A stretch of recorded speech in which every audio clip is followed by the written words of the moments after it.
How can I stream my mobile phone, my iOS device, or my Android device, or how can I simply stream through the Twitch application of my mobile game streaming, that is, create live on Twitch application?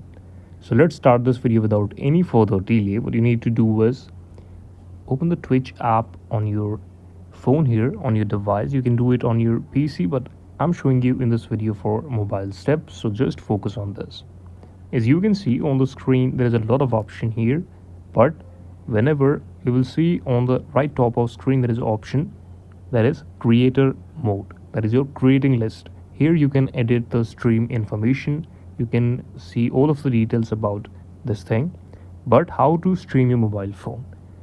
As you can see on the bottom of screen, there is a plus option, that is create option, and whenever you will click it, you will again see the two option, stream games, stream IRL.